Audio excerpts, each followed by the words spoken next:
हालात ये है, हकीकत तो ये है कि जब शेर अपनी शेरी छोड़ देता है तो कुत्ते भौंकने लग जाते हैं। कुत्तों में खुजली ज्यादा होती है, खौफ सता रहा है। जो इकबाल ने 100 साल पहले कहा था, सुना है कुदसियों से मैंने कि वो शेर फिर होशियार होगा। इकबाल ने कहा था, सुना है कुदसियों से मैंने कि वो शेर फिर होशियार होगा। कौन सा शेर? निकल करके सहरा से जिसने उलट दिया था तख्ते रोमा। क्या बात है, वाह वाह वाह। वो शेर फिर होशियार होगा। ये इजराइली वही काम कर रहे हैं जो इनके बाप दादा फिरौनी ताकत किया करते थे। फिरौन को नुजूमियों ने बताया था कि एक बच्चा पैदा होगा जो तेरी सल्तनत को हिलाक कर देगा, और इस खौफ से उसने 1 साल के अंदर 12,000 बच्चों को कत्ल कर डाला था।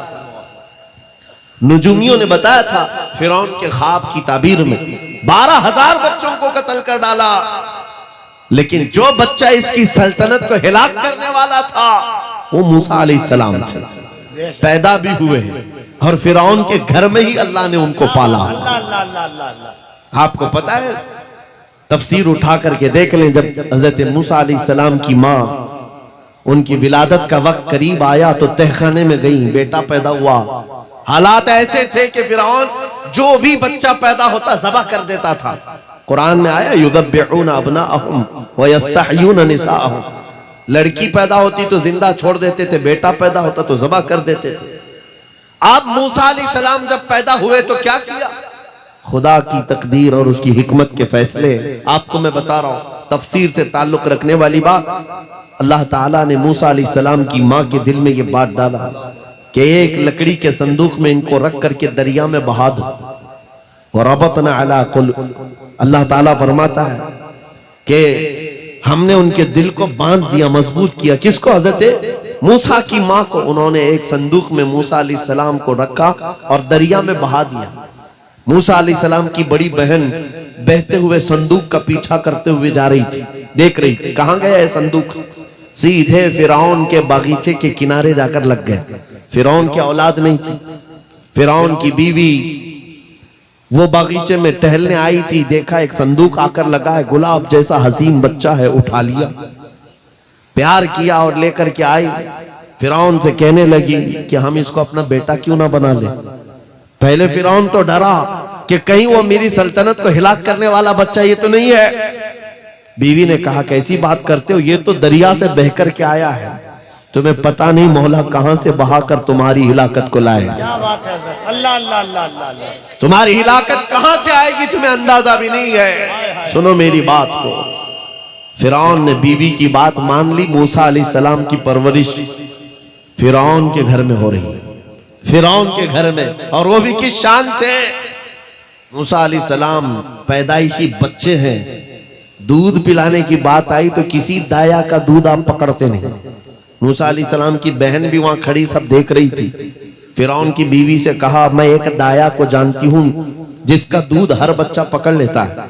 कहा, बुला लाओ, हम शाही खजाने से उसे इनाम भी देंगे। वो गई और अपनी माँ को ले आई, अपनी माँ को ले आई।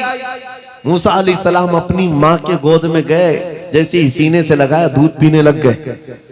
बादशाहत में खुशी, और मूसा अलैहिस्सलाम की माँ को इनाम और इकराम भी दिया गया। हर बच्चे की परवरिश के लिए मूसा अलैहिस्सलाम की माँ को फिरौन के घर में रखा गया। तुम्हें पता है रब तबारक व तआला की हिकमत के फैसले। वमकरू वमकरल्लाह वल्लाहु खैरुल माकिरीन। मेरा रब फरमाता है काफिर मंसूबा बनाते हैं और अल्लाह खुफिया तदबीर करता है, और रब की खुफिया तदबीर गालिब आती है। मूसा अलैहिस्सलाम जवान हुए फिरौन के घर में, फिरौन के घर में जवान हुए। उसके बाद फिर आपने जब अपनी नबूवत के बाद दावत हक पेश की तो फिरौन जानी दुश्मन हुआ। उसके बाद जो हालात हुए आपको पता है। फिरौन मूसा अलैहिस्सलाम को मारने के लिए पूरी फौज लेकर पीछे निकला। मूसा अलैहिस्सलाम समंदर में चल करके आगे गए, रास्ते आपके लिए खुल गए। फिरौन भी उसी रास्ते पर आया। अल्लाह फरमाता है कि हमने समंदरों को मिला दिया, गर्क कर दिया फिरौन को। एक छोटी सी तारीख में आपको बता रहा हूं, 12,000 बच्चों का कत्ल किया इस डर से कि मुझे हिलाक करने वाला बच्चा ना पैदा हो। लेकिन जो बच्चा तेरी सल्तनत को हिलाक करने वाला था वो तेरी नाक के नीचे परवरिश पा रहा था।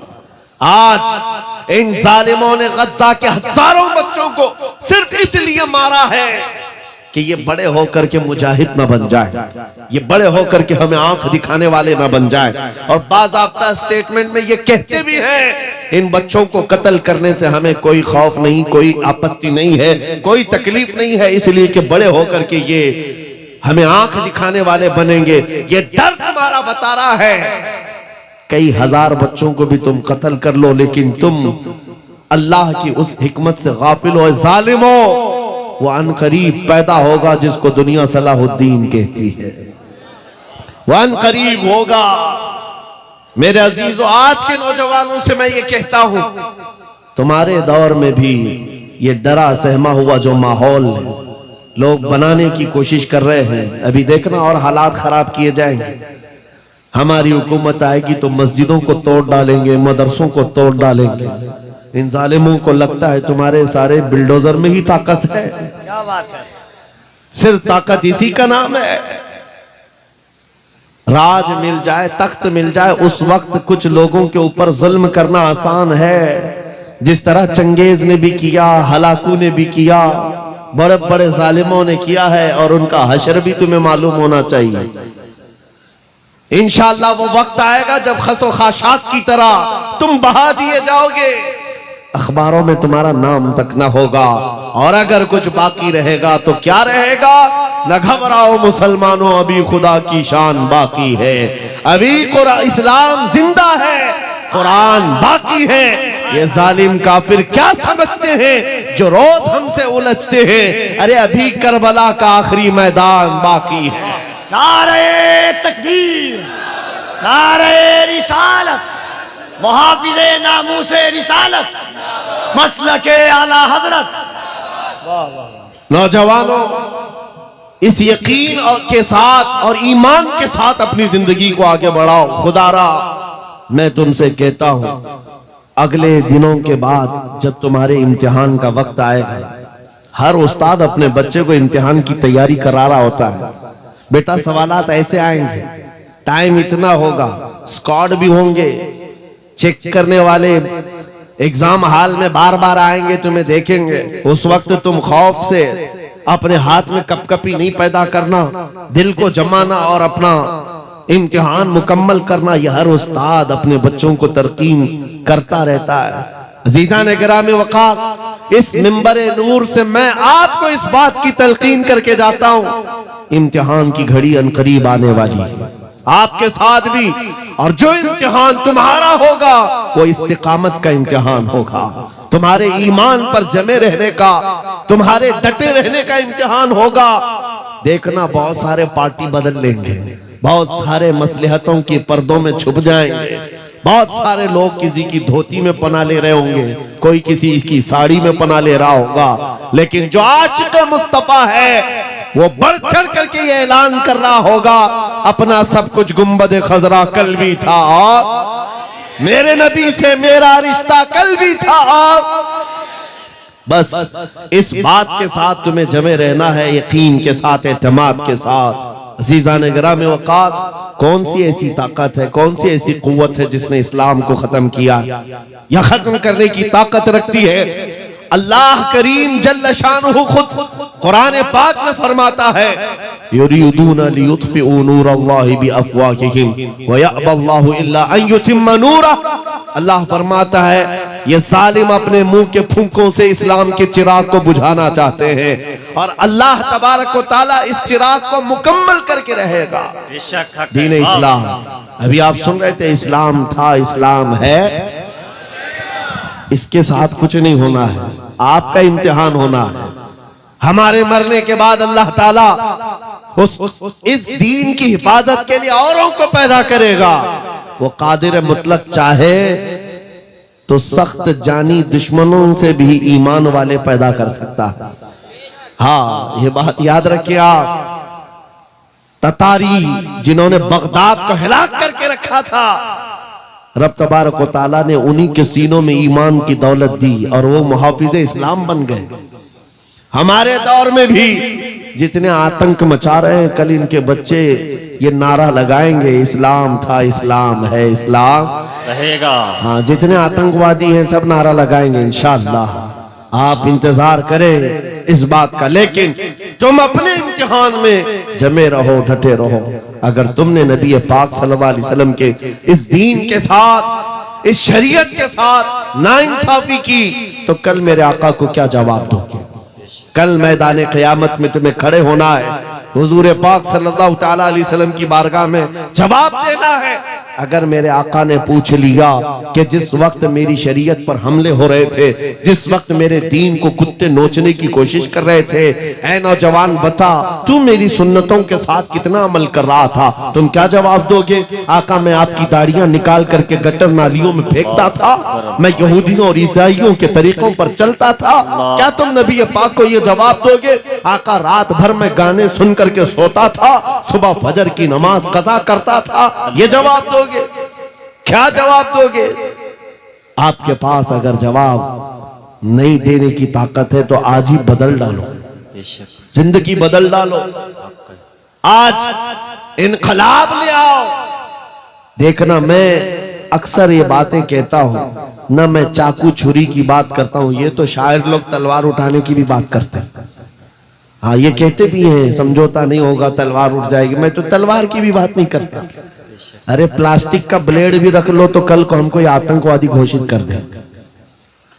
बम, बारूद, बंदूक, किसी चीज की बात नहीं करता, सिर्फ इतनी बात करता हूं, नबी पाक के इश्क में मलबूस होकर तुम सिर्फ रास्तों में चलते फिरते रहोगे, तुम्हारी चलत फिरत से कई कीड़े यूं ही मर जाएंगे। हक है, वाह वाह, बहुत खूब। हुजूर पाक की सुन्नतों में वो दम है, वो असर है, तुम्हारी चलत फिरत से कई कीड़े फना हो जाए। बात सिर्फ इतनी है, दीवार क्या गिरी मेरे खस्ता मकान की, लोगों ने आने जाने का रास्ता बना लिया। होता यही है, कोई पुराना घर गिर जाए ना, लोग इधर से उधर आने का रास्ता बना लेते हैं। आज हमारी जमात के अंदर इंतशार हुआ, नौजवानों में आवारगी आ गई, तो हर कुत्ता हमको ही टारगेट करने लग गया, हर कुत्ता हमें ही भौंकने लग गया। मेरे अजीजों, शिद्दत से आज उस सलाहुद्दीन अय्यूबी की बात याद आती है।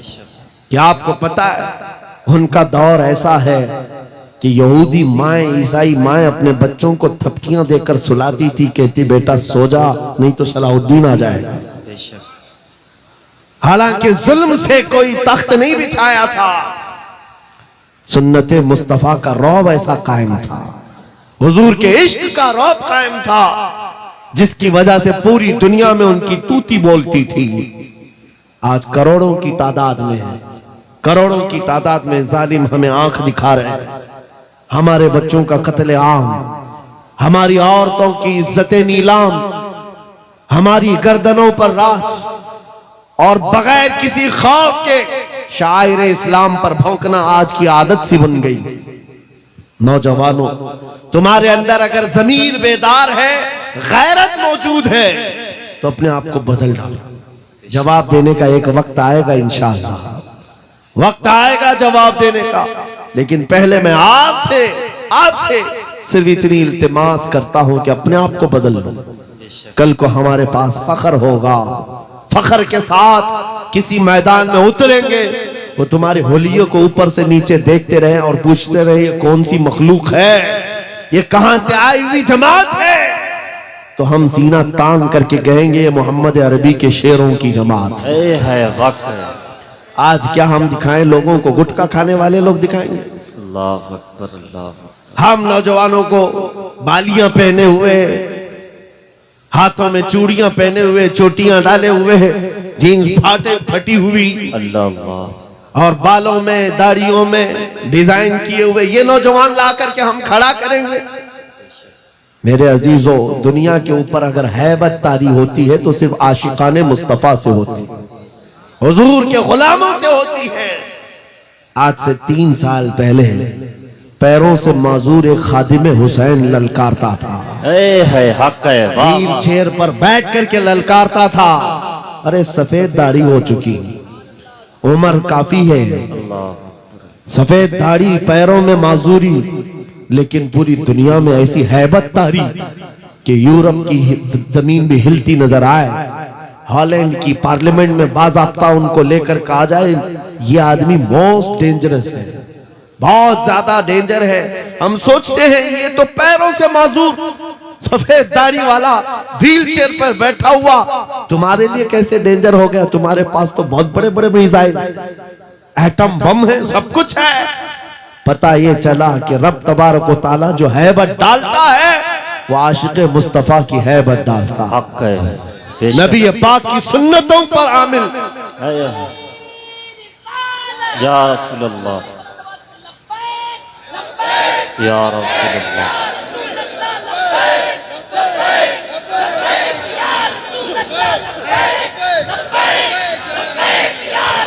सैयदना उमर इब्ने खत्ताब रज़ी अल्लाह ताला अन्हु का दौर है।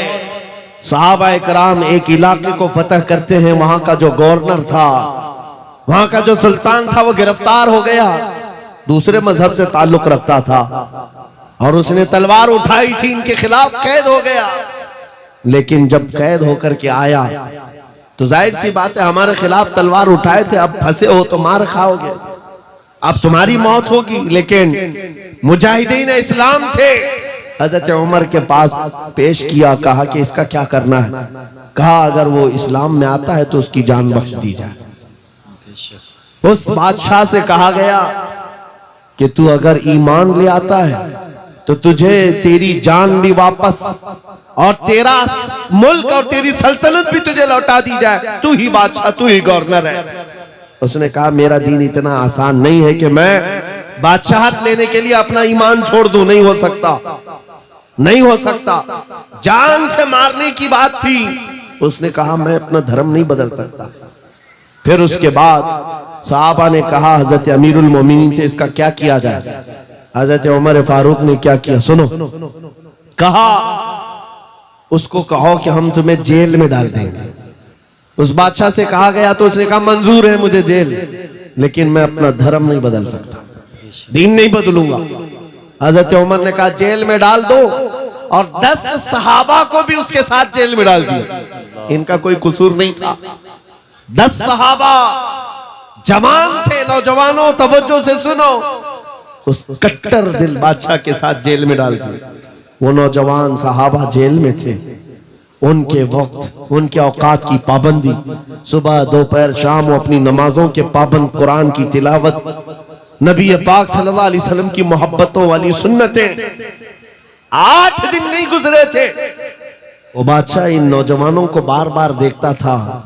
पलट करके उसने कहा तुम्हारे अमीरुल मोमिनीन से मुझे मिलना है। पैगाम पहुंचाया गया हजरत उमर के पास, कहा लाओ उसको। पेश किया गया बादशाह को, जेल के बाहर ला करके हजरत उमर के पास, कहा क्या कहना चाहते हो? कहा ईमान लाना चाहता हूं, ईमान लाना चाहता हूं। कहा हमने तो इससे कबल तुम्हारे सामने पेशकश रखी थी, क्यों नहीं लाए? उस वक्त तो तुम्हारी सल्तनत भी तुम्हें वापस करने की बात की गई थी, तब भी नहीं लाए। जेल में डालने की बात की गई, तब भी नहीं लाए। वो बादशाह कहता है इस तरह से अगर आप 25 साल भी मुझे जेल में डालते तब भी मैं नहीं बदलता। मुझे ये सख्तियों ने नहीं बदला, आपके इन 10 जवानों ने मेरा दिल बदला है। हक है वाह वाह। इनके अखलाक और किरदार मैंने देखा, फिर मेरा दिल गवाही देने लगा ये झूठों की जमात नहीं हो सकती। और मैंने इनकी सुबह देखी, इनकी शामें देखी, इनका उठना बैठना, इनके नमाज, इनकी इबादतें, इनका गिड़गिड़ाना, ये सब देख करके जवानों में मेरा दिल पसीज गया। और फिर दिल ने पुकार करके कहा गुलामों का जब यह हाल है तो फिर आका का हाल क्या है? वाह वाह बहुत चीज़ाने गिरामी वक़ार। बदल सकते हो आज भी, आज भी बदल सकते हो कि अगर तुम्हारे अखलाक, तुम्हारा ईमान मजबूत हो जाए, पत्थर दिलों को भी बदल सकते हो। बस बात इतनी है कि अमल के मैदान में तुम्हें आना है, उनके दिलों को बदलना मेरे मौला की शान है, रब तबारक व तआला की शान है। बड़े बड़े जलसे कर लिया, रात पूरी जाग लिया, लेकिन तुम्हारे अखलाक नहीं संवर सके तो ये फजूल हो जाएगा, कोई काम के नहीं। अगर सिर्फ दिखावे के लिए फॉर्मेलिटी अदा करना है तो हमें जलसों में बुलाओ भी मत। हम इस काम के लोग नहीं हैं, हम इस मैदान के लोग नहीं हैं। नहीं, हमारा ये पेशा है कि आपके पास आया, तकरीर किया और कुछ पैसे लेकर चला गया, अपनी कमाई किया। अलायाज़ु बिल्लाह, कभी नहीं। सिर्फ एक दर्द लेकर के चलते हैं कि हमारी जमात में से वो नौजवान किस दिन उठेगा जो इकबाल का जवान था। सुना है कुदसियों से मैंने कि वो शेर फिर होशियार होगा। बस यही दर्द लेकर आप तक, बल्कि बंगाल की खाड़ियों में, बिहार की झाड़ियों में, हर जगह पर सफर सफर इसलिए कर रहे हैं कि कहीं ना कहीं मेरे मौला करीम ने फजल फरमाया और रहम फरमाया उम्मत मुस्तफा पर। हमारा जवान बेदार हो जाएगा, इन गानों को ये लात मारेगा, ये सारे मुजरे करने वाले अखलाक को ठोकर मारेगा और खड़ा होकर दुनिया को बताएगा मेरे नबी से मुझे इतना प्यार है कि तुम अगर नंगे रहने पर फख्र कर सकते हो तो मैं मेरे मुस्तफा की सुन्नतों पर फख्र करूंगा। बेशक सुभान। अगर तुम्हें चोटी रखने पर शर्म नहीं आती तो मुझे दाढ़ी रखने में क्यों शर्म आए? हकीकत बोल रहा हूं या नहीं? अरे लोग आज तो चड्डी पहन करके निकल रहे हैं, उनको कोई शर्म या उनको कोई हिकारत से नहीं देखता, बल्कि फैशन कहलाया जा रहा है। तुम्हें अगर अपने मुस्तफा करीम से मोहब्बत है, जैसे कि कहते हो जान भी दे देंगे, माल भी दे देंगे, उनके कदमों पर कुर्बान भी हो जाएंगे। जान बाद में देना, गर्दन बाद में देना, पहले अपने अंदर मौजूद खराबियों की कुर्बानी दे दो। अपनी जिंदगियों में मौजूद इन तमाम वाहियात को खत्म करो, आ जाओ मेरे मुस्तफा के गुलाम बन जाओ। बेशक। एक सवाल करता हूं, दिल पर हाथ रख करके और यकीन के साथ मुझे बताओ, अगर कोई तुम्हें हुजूर का गुलाम कहे तो बुरा लगेगा? किसी को बुरा लगेगा? बल्कि मैं तो ये कहता हूं दुनिया मुझे हुजूर के दरबार का कुत्ता कहकर पुकारे, मेरी जिंदगी की मेराज। बेशक हमारी सआदत है, हुजूर के दरबार का कुत्ता कहलाना भी हमारे लिए फख्र है। आपको अगर कोई गुलाम कहता है तो एतराज है आपको बुरा लगेगा? बल्कि हुजूर का गुलाम होना ये सबसे बड़ा शरफ है, हक है, सबसे बड़ी सआदत है। बेशक। तो जब आपको दुनिया कोई हुजूर का गुलाम कहे तो बुरा नहीं लगता, तो अमल करने में बुरा क्यों लगता है? पूरे के पूरे गुलाम बन जाओ हुजूर अकरम सल्लल्लाहु तआला अलैहि वसल्लम ने। नहीं, आप झूठ बोलते हैं। कुछ लोगों की बात कर रहा हूं। हुजूर का गुलाम कहने में बुरा नहीं लगता, टोपी रखने में बुरा लगता है, दाढ़ी रखने में बुरा लगता है, फिर झूठ क्यों बोल रहे हो? हुजूर के गुलाम कहलाने में बुरा नहीं लगता, लेकिन अमल से बार बार दिखाते हो कि नहीं, पसंद नहीं है तुम्हें, पसंद नहीं है। इस्लाम जिंदाबाद का नारा लगाते हो, अपनी बीवियों पर, अपनी बच्चियों पर इस्लाम को क्यों नहीं पसंद करते? इनके दुपट्टे कहां चले जाते हैं? इनको आवारा क्यों छोड़कर रखा है? इनको जिस तरह बेपर्दगी के साथ घुमाते हो और खुशियों से देखते हो, शादी महल में जाकर देखे वहां तो हालात ही बदले हुए, इस्लाम दिखता ही नहीं। तो इस्लाम जिंदाबाद का नारा सिर्फ ये जुबानी है?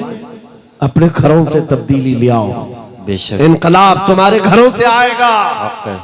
आज तुम दिल महसूस करके बैठे हुए हो कि बड़े बड़े तख्त पर बैठे हुए कुत्ते हमारे लिए भौंक रहे हैं, इस्लाम को मिटाएंगे, मदरसों को मिटाएंगे, मस्जिदों को मिटाएंगे, बुरा लगता है।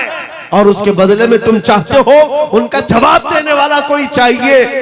बार बार हमारे मेंबरों से हम उनका जवाब देते रहे। ऐ नौजवानों, जवाब तुम अपने अमल से दो। एक मस्जिद का मीनार क्या गिरता है, हर घर मस्जिद बनना चाहिए। वाह वाह, बहुत। हर घर मस्जिद बन जाए। काश तुम्हारे घरों से अजाने हो, तुम्हारे घरों को मुसल्ला बना दिया जाए। एक बात याद रखो, दुनिया थक जाएगी, एक वक्त आएगा थक जाएगी। कल को देखना इजराइल भी थक चुका होगा मार मार करके। अब आएंगे वो युद्ध विराम करने के लिए, कि हम समझौता करेंगे बस खत्म हो गया। जितनी ताकत थी झोंक दिया, मार मार करके थक जाएगी दुनिया।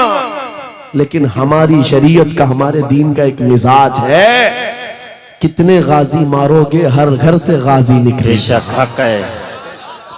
तुम एक चिराग गुल करोगे, मौला 100 चिराग रोशन करेगा। बेशक हक है। ये सिलसिला चलता रहेगा। यहां पर भी तुम खौफजदा ना रहो, डर के माहौल में ना जियो।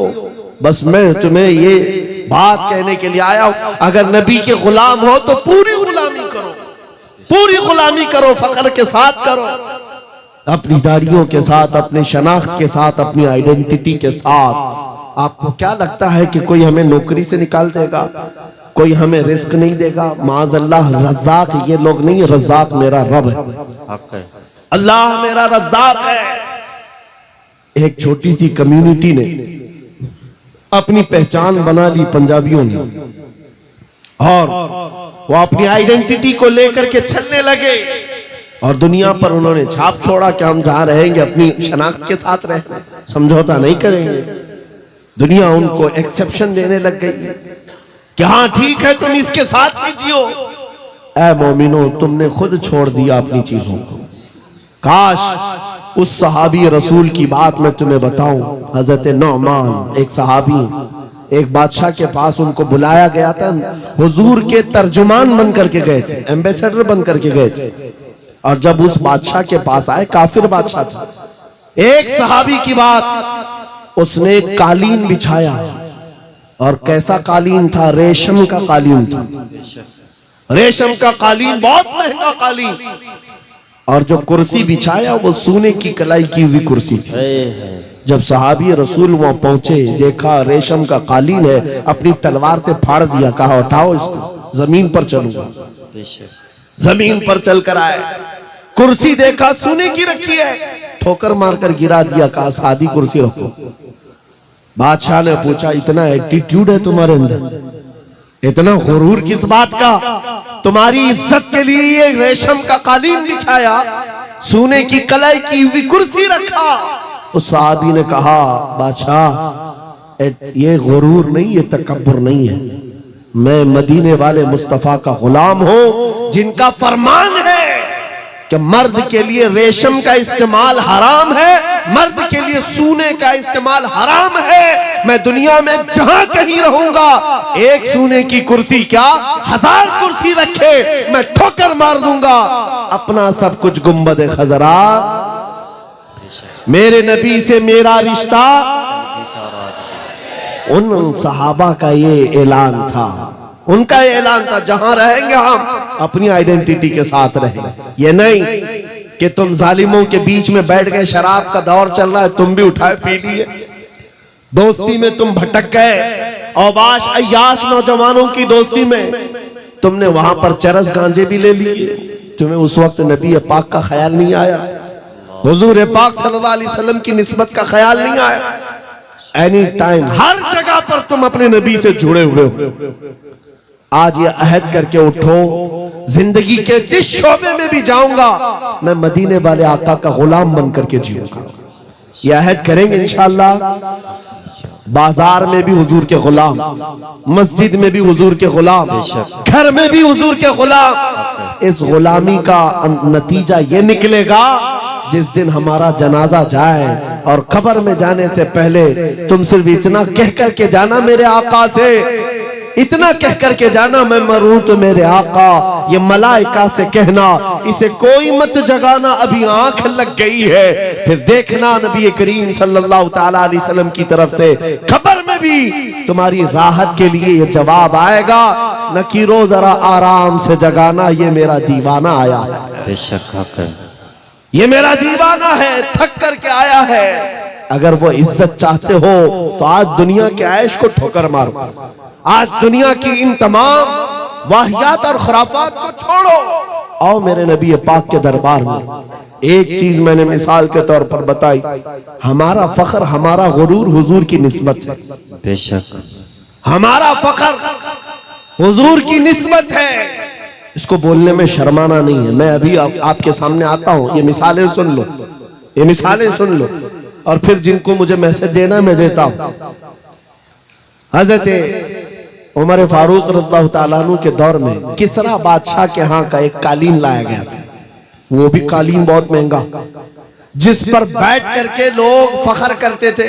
बादशाह जब किसी से बहुत खुश होता था उस कालीन पर उसको बिठाता था। और जब किसरा की सल्तनत को उखाड़ फेंका सहाबा ने, सुपर पावर था उस जमाने का, पर्शियन एम्पायर खत्म कर दिया, तो वहां का कालीन मदीने ले आए, अमीरुल मोमिनीन की बारगाह में पेश किया। कहा यह कालीन कहां रखना है? आपने कहा मस्जिद नबवी के दरवाजे के बाहर डाल, तो जो आएगा पैर पोंछ कर आए। है हक है, वाह वाह। उन्होंने ये नहीं देखा बहुत महंगा कालीन है, मेहराब में लगा दो। वहां से आया हुआ है, वो नबी के हकीकी गुलाम थे, वो इज्जत मेरे मुस्तफा के कदमों में ढूंढते थे। बादशाह हो क्या नहीं, वो बताना ये चाहते थे, ऐ दुनिया वालों, जिस पर बैठ करके तुम फख्र करते हो वो तो मोहम्मद अरबी के कदमों की धूल के लायक नहीं। ये फख्र था, नाज था उन्हें नबी पाक की निस्बतों पर। और कसम खुदा की, जिस दिन तुम्हारे अंदर ये बेदारी आ जाए कि हमें अपने नबी पाक सल्लल्लाहु तआला अलैहि वसल्लम की निस्बत पर फख्र है, दुनिया तुम्हारी आवाजों को बंद नहीं कर सकेगी, नहीं बंद कर सकेगी। आज मेरे मुतालिक बहुत सारी चीजें मशहूर हैं और मैं इस बात से खौफ नहीं करता कि कल मेरे साथ क्या होने वाला है। मेरा अकीदा यह है, मौत आनी है तो मच्छर से भी अल्लाह ताला मौत लाए। मौत आनी है, चूंटी और मच्छर से भी आदमी मर जाएगा, और नहीं आनी है तो मोदी योगी से भी नहीं आएगा। है हक है, वाह वाह। नारे तकबीर, नारे रिसालत, जश्न गौसुल वरा, खलीफे हुजूर ताजुश शरिया, खलीफे हुजूर गयासे मिल्लत, नारे तकबीर, नारे रिसालत। ये मिजाज लेकर के चलो, हमारे पास जो दौलत है वो हुजूर पाक की निस्बत है, नबी पाक सल्लल्लाहु अलैहि वसल्लम की मोहब्बत है, लासवाल दौलत है जो हमें बेखौफ बनाती है, जो हमें निडर बनाती है। लोगों के दरमियान ही नहीं, पूरी दुनिया के दरमियान तन्हा रह करके भी नबी पाक का गुलाम अपने आप को महफूज समझता है। वजह क्या है? जिस दिन मौत आएगी अपनी ही चादर ओढ़कर सो जाए, इसलिए कि दुनिया कितने दिन की है। हमारा तो ये अकीदा है, एक न एक दिन दुनिया से जाना है और कब्र में पहुंचना है, लेकिन असल जिंदगी तो आंखें बंद होने के बाद शुरू होनी, देखनी है हश्र में इज्जत रसूलुल्लाह। हक है, वाह वाह। जब उस दिन मैदान महशर में जमा होंगे, सारे कीड़े मकोड़े भी लाए जाएंगे, अपने वक्त के जबाबरा, तागूती ताकत, सारे फिरौनी मिजाज के बादशाह भी लाए जाएंगे और खड़े होंगे। उस वक्त की बात होगी मेरे अजीजों, फिर हर कोई हुजूर पाक सल्लल्लाहु अलैहि वसल्लम की तरफ टकटकी बांध कर देख रहा होगा। हर कोई ये सोच रहा होगा, ये लब हिला दे मेरी बख्शिश हो जाए, ये लब हिला दे मेरी बख्शिश हो जाए, मेरी मगफिरत हो जाए, मुझे माफ कर दिया जाएगा। लेकिन मेरे अजीजों, उस दिन के आने से पहले जब तागूती ताकतों को वहां रगड़ा जा रहा होगा, रब का हुक्म होगा, लिमनिल मुल्कुल यौम, आज की बादशाहत किसकी है? लिल्लाहिल वाहिदिल क़हार, एक कहर करने वाले खुदा की है। रब तबारक व तआला क़हार होगा और उसका हबीब उस दिन रहमतुल लिल आलमीन पर होगा। मेरे आका का उस दिन शफाअत का दिन होगा। लेकिन आपको मैं बताऊं, ये बातें इसलिए कह रहा हूं, आज ले उनकी पनाह, आज मदद मांग उनसे, कल न मानेंगे कयामत में अगर मान गया। उस दिन बहुत सारे मानने को बैठे होंगे, बहुत सारे, ये जितने भौंक रहे हैं ये भी सोच रहे होंगे आज इनकी बात कर ले, कल न मानेंगे फिर कयामत में अगर मान गए। आज तुम्हारे पास वक्त है उस नबी की अजमतों को तस्लीम कर लो, आज उस नबी पाक सल्लल्लाहु अलैहि वसल्लम की सच्चाइयों को एक्सेप्ट करो। कल कयामत का दिन बड़ा भयानक भी है, सख्त भी है, और उस वक्त सवा नेज़े पर सूरज हो और लोगों का पसीना उनकी गर्दनों, उनकी कमरों तक आया हुआ हो, भेजा पक पक करके कानों से बाहर आ रहा हो, उस वक्त उस दिन मेरे आका फरमाते हैं कयामत के मैदान में मेरी हालत ये होगी, मेरे एक कंधे पर चादर पड़ी होगी। हुजूर फरमाते हैं ये चादर खसक खसक कर कभी गिर रही होगी, मैं एक हाथ से अपनी चादर संभाल रहा होऊंगा, दूसरे हाथ से अपने उम्मतियों को पकड़ पकड़ कर जन्नत में ले जा रहा होगा। सुभान अल्लाह, हक है। उस दिन मेरे आका की रहमतुल लिल आलमीन होगी और वो तुम्हारे लिए है। आप नौजवानों सुनो, हुजूर पाक से एक सहाबी ने पूछा आका मैदान महशर में बड़ा जम्मे गफीर होगा, आप कैसे पहचानेंगे? बहुत सारे, उसमें मूसा अलैहिस्सलाम की उम्मत भी, ईसा अलैहिस्सलाम की उम्मत भी, इब्राहिम अलैहिस्सलाम की उम्मत भी, इस्माइल अलैहिस्सलाम की उम्मत भी, सारे नबियों की उम्मतें हैं। मेरे आका क्या फरमाते हैं सुनो, तुम्हारे वजू के आज़ा, वजू करते हो कि नहीं करते हो? वजू करते हो?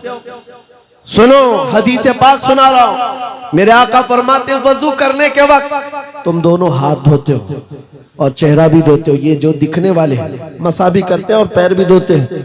हुजूर फरमाते हैं कयामत के दिन ये आज़ा सबसे ज्यादा चमक रहे होंगे, ये चमक देख करके मैं पहचान लूंगा मेरा उम्मती फला जैसा। सुभान अल्लाह, हक है। वाह वाह। जो वजू ही नहीं करता हो क्या चमकाएगा कयामत के दिन?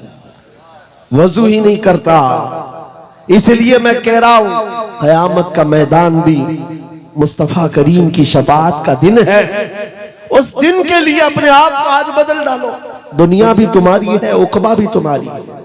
आज यहां सारी खुशियां तो मौला ने दे दिया है, सोने के लिए नींद है, रहने के लिए घर है, पहनने के लिए कपड़े, किस चीज की कमी है? सब कुछ तुम्हारे पास है। एक चीज है दौलत इश्क मुस्तफा का ये चिराग, और इसकी लौ बढ़ा दो, फिर देखना तुम्हारे चेहरों की सदाकत दुनिया को बोलेगी, तुम्हारे चेहरों का नूर गुफ्तगू करेगा। जिस तरफ से तुम गुजर जाओ इश्क मुस्तफा की महक फैलाते जाओ। अजीजा ने गिरामे वक़ार, मैं इस मैसेज के साथ अपनी गुफ्तगू समेटना चाहता हूं, इस मैसेज के साथ कि जितने आज इस्लाम के खिलाफ बोल रहे हैं, ये सुन सुन करके नौजवानों के दिलों में ये बात आने लग गई कि हालात बड़े खराब है, अभी कुछ बोलना नहीं। यही तो दिन है बोलने के, यही तो दिन है जवाब देने के। तुम इंतजार करते रहोगे, अच्छे दिन आएंगे तब हम बोलेंगे, और झूठे लोगों के अच्छे दिन कभी नहीं आते। झूठों ने जो अच्छे दिन के नारे फैलाए वो कभी नहीं आते। मैं आपसे कहता हूं मेरे अजीजों, एक मशहूर मुहावरा है, गाड़ी चलाना सीखना हो तो ट्रैफिक में ही चलाना पड़ेगा। तुम अगर इंतजार करते रहो रोड खाली होगा तब गाड़ी चलाओगा, तो तुम इसी तरह रोड के खाली होने के इंतजार में रह जाओगे और ड्राइविंग सीट पर आ भी नहीं पाओगे। भीड़ भाड़ को देखो, ट्रैफिक में ही लेकर उतर जाओ और एक ना एक दिन ड्राइविंग सीट मिल ही जाएगी, बैठ जाओगे। आज ऐ नौजवानों, क़ियादत करना है, हालात के अच्छे होने का इंतजार मत करो। जिस तरह के हालात हैं, मुझे इश्क़ मुस्तफा के साथ खड़ा होना। आज एक बात सुन लो, मैं रुखसत होता हूं। कई हमारे मोहब्बत करने वाले उलमा ने हमसे कहा था, जो बहुत मोहब्बत करते हैं, कहा मुफ्ती साहब बड़ा अंदेशा है और डर लगता है, कहीं आपके साथ कुछ हो गया तो क्या होगा? अवाम और मखलूक आपसे नफा उठा रही है, ज्यादा देर तक ये नफा चलना चाहिए। उनकी मोहब्बतें मेरे सर आंखों पर, मैं सलाम करता हूं, उन्होंने दुआएं दी हैं। लेकिन मेरे अजीजों, बारहा उन्होंने कहा आपका होना बहुत जरूरी है, आपका होना बहुत जरूरी। इनसे भी पूछो तो यही कहेंगे, जरा एहतियात से बात करें, बहुत सख्त जुमले बोलेंगे, कल को कुछ हो जाएगा। आपका होना बहुत जरूरी है। मैं अर्ज करता हूं नौजवानों, मेरी हैसियत एक घास के बराबर भी नहीं। इमाम हुसैन का होना कितना जरूरी था। हक है, वाह वाह। इमाम हुसैन का होना कितना जरूरी था। मक्का के सहाबा हाथ जोड़कर कह रहे थे, मौला हुसैन आप मत जाइए, अहले बैत का सबसे बड़ा चेहरा आप हैं, आप जाएंगे तो मखलूक को नफा कौन पहुंचाएगा, उम्मत की रहबरी कौन करेगा। इमाम हुसैन ने सबकी सुनी थी, सबकी सुनी और कहा, बल्कि मक्का से निकलने के वक्त छोटी मोटी जंगें भी हो गई थी अल्लाह चाहने वालों से ही, जो रास्ता रोक रहे थे, मत जाइए मत जाइए, आपका होना बहुत जरूरी है। बेशक मेरे अजीजों, ये मिजाज हुसैनी था जो ये बता रहा था कि मसलहत के साथ खामोशी के साथ जी लेंगे और 8 साल 10 साल, लेकिन अगर जालिमों के वक्त खामोश रह गए, कल की नस्लें इतनी बुज़दिल हो जाएंगी, वो ये समझने लग जाएंगी जो ऐरा गैरा भौंकना चाहे भौंक सकता है। हमारे बड़ों ने कभी जवाब नहीं दिया तो हम क्या जवाब देंगे। अजीजा ने गिरामी वकार, आपका ये गुलाम और ये फकीर सिर्फ इतना जज्बा लेकर चलता है, कल को मुझसे अगर कोई उलझता है, मेरी फांसी हो जाए, मेरी जेल हो जाए, मुमकिनात में से है, मगर इस बात का मैं खौफ नहीं रखता, कल के बाद हमारी नस्लें आएंगी, वो इतनी बात तो जरूर कहेंगी कि जब नबी पाक की शान में कोई कुत्ता भौंक रहा था तो हमारे बाप दादाओं में से कोई आलिम खड़ा होकर जवाब तो दे रहा था। नारे तकबीर, नारे रिसालत, मसलके आला हजरत, मुहाफिज़े नामुसे रिसालत, शेरे अहले सुन्नत, मशाइखे कालपी शरीफ। आने वाली नस्लों का ईमान मजबूत होगा। नौजवान बच्चे कल को ये तस्करा करेंगे। एक वक्त था जब हर जगह पर हुजूर की शान में, कुरान की शान में, रब की शान में, इस्लाम की शान में ऐरा गैरा नत्थु खेरा बोलने लग जाए। मेरे अजीजों, अगर खामोश मिजाजी इसी तरह की बनाई गई तो आने वाले लोगों के दिलों में ऐसी बुज़दिली आ जाएगी कि कल को ये हुजूर का नाम लेने से भी डरने लग जाएं, कुरान की बात करने में खौफ खाने लग जाएं। नहीं मेरे अजीजों, ऐ नौजवानों, मैं इसलिए चीख चीख करके जा रहा हूँ, इसलिए खुलेआम डंके की चोट पर बोल बोल करके जा रहा हूँ। कटना है तो एक सर कटेगा, लेकिन अकीदा ये बोलता है इस्लाम जिंदा होता है हर करबला पे। हक है, वाह वाह, नारे तकबीर, नारे रिसालत, लब्बैक लब्बैक लब्बैक या रसूल अल्लाह, लब्बैक लब्बैक लब्बैक या रसूल अल्लाह। बस बात इतनी है, इस बात का खौफ नहीं, डर नहीं है। इंशाअल्लाहुल अजीज इस दीन का मुहाफिज अल्लाह करीम किसी न किसी को पैदा करेगा और ये दीन चलता रहेगा। लेकिन ये हालात रकम कर दिए जाएंगे, ये तारीख लिखी जाएगी।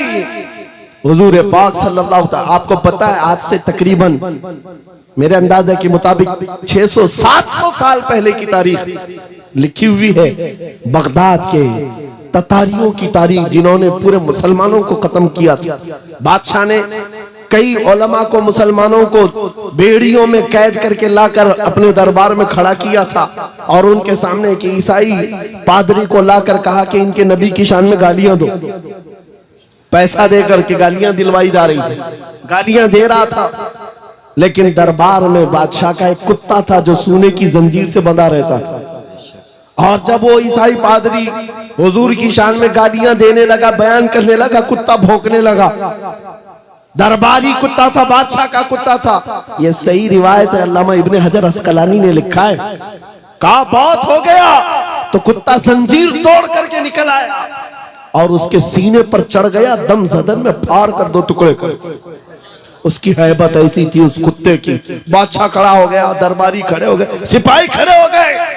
ये मंजर देखकर कोई कुत्ते के करीब आना नहीं चाह रहा है। कुत्ते ने किसी और को नहीं काटा, सिर्फ और सिर्फ उस गुस्ताखे रसूल को जो नबी की शान में भौंक रहा था।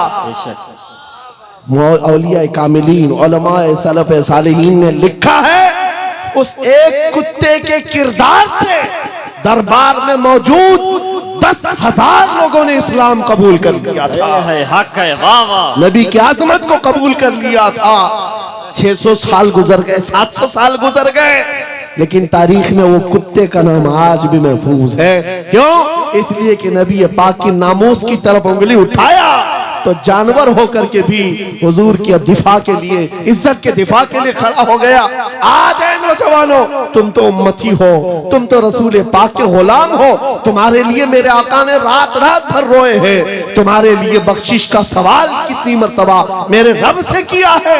तुम्हारे बारे में मेरे आका फरमाते हैं, तुम्हारे तलवों में कांटा भी चुभ जाए तो दर्द मुझे भी होता है। तुम्हारा रिश्ता नबी से बहुत गहरा है। तुम जानवर नहीं हो, तुम इंसान हो। तुम्हारे लिए मेरे आका पूरी रात रोते थे, मेराज में रब से सवाल करते थे। उम्मती उम्मती कहते दुनिया से भी आप रुखसत फरमा गए। ऐ नौजवानों, अगर हुजूर की उन यादों का, उन निस्बतों का कुछ पासो लिहाज है तुम्हारे पास तो खड़े हो जाना। ये मत देखना मेरे मुकाबिल में कौन बोल रहा है, मेरे मुकाबिल में कितने बड़े तख्त पर बैठा हुआ है, कौन गुंडा राज कर रहा है, कौन तागूती नमरूद और फिरौन बैठा है। ये हर चीज नहीं देखना, अपने ईमान और अपने अखलाक की जिम्मेदारी ये है। मैं नबी का कुत्ता हूँ, सामने जो भी आएगा उसके छाती पर चढ़ करके उसको भौंकूंगा, वाह वाह, उसका जवाब दूंगा। या रसूलल्लाह, या रसूल, आला हजरत, आला हजरत। हमारा ये तेवर, हमारा ये मिजाज सिर्फ और सिर्फ उन लोगों के लिए है जिनके अंदर खुजली ज्यादा है और हुजूर पाक नामों से रिसालत, इस्लाम, कुरान और दीन पर उंगलियां उठाते। बहुत सारे लोग हमारी तकरीरें सुनते हैं, गैर मुस्लिम, नॉन मुस्लिम लोग, पुलिस डिपार्टमेंट वाले लोग भी, उनको ऐसा लगता है भड़काऊ बात है, बहुत प्रोवोक करते हैं। मेरे अजीजों, हम देशवासियों के लिए नहीं, ये सख्त लहजा इसलिए है। मैंने एक पुलिस डिपार्टमेंट के ऑफिसर थे, उनसे कहा था अगर आपकी माँ को कोई बदकार कह दे तो आपको कैसा लगेगा। कुर्सी से खड़े हो गए, कहा क्या मिसाल दे रहे मौलाना मेरी माँ पे। कहा आपको अभी मैंने मिसाल दिया, अच्छा नहीं लगा।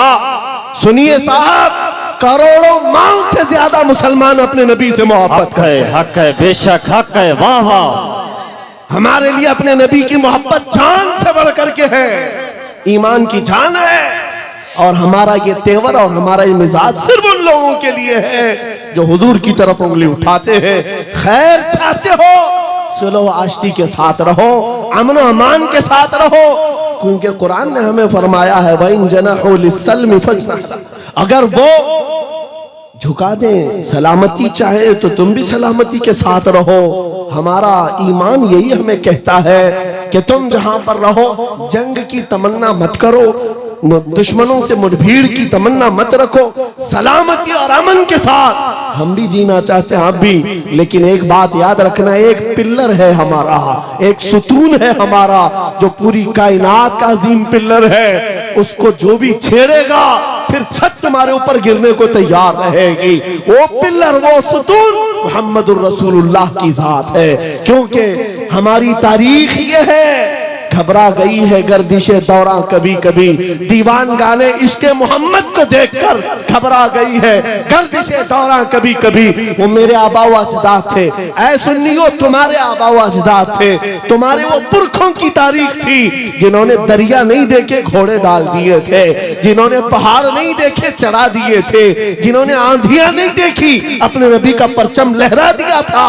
टल न सकते थे जंग में अगर अड़ जाते थे, पांव शेरों के भी मैदान से उखड़ जाते थे, हक से सरकश हुआ कोई तो बिगड़ जाते थे। अरे तेग क्या चीज है, हम तोप से भी लड़ जाते थे। बेशक सुभान अल्लाह, हक है, यादी यादी यादी। यह हमारी तारीख की सच्चाइयां हैं। और अगर यकीन नहीं आता, उन सारे कीड़ों से मैं कहता हूं जाओ फिलिस्तीन के उन नन्हे बच्चों को आज देख लो जिनके हाथों में छोटी कंकरियां हैं और सामने बड़े बड़े मिसाइल खड़े हुए हैं, लेकिन इन बच्चों का ईमान आज भी है। इस्लाम था, इस्लाम है, इस्लाम रहेगा। यही यकीन तुम्हारे दिलों के अंदर पैदा हो जाए। अजीजा ने गिरामी वक़ार, बस मेरा मैसेज जवानों के सीनों में अगर महफूज हो गया, कल को अगर वो खड़े होकर ये अहद करके उठे मैं सो जाऊं या मुस्तफा कहते कहते, खुले आंख सल्ले अला कहते कहते, उन्हें जाना उन्हें माना, न रखा गैर से काम, लिल्लाहिल हम्द मैं दुनिया से मुसलमान गया। जिंदगी ये नहीं किसी की किसी के लिए, जिंदगी है नबी की। अरे ना समझ मरते हैं जिंदगी के लिए, जीना मरना है सब कुछ नबी के लिए। आओ बारगाह मुस्तफा में अहद करके उठते हैं, वादा करके उठते हैं। आका दूसरों के लिए बहुत जी लिया, लेकिन आज वादा करता हूं या रसूल अल्लाह, दहन में जुबान तुम्हारे लिए, बदन में है जान तुम्हारे लिए। हम आए यहाँ तुम्हारे लिए, उठे भी वहां तुम्हारे लिए। लब्बैक या रसूल अल्लाह, लब्बैक या रसूल अल्लाह, लब्बैक या रसूल अल्लाह।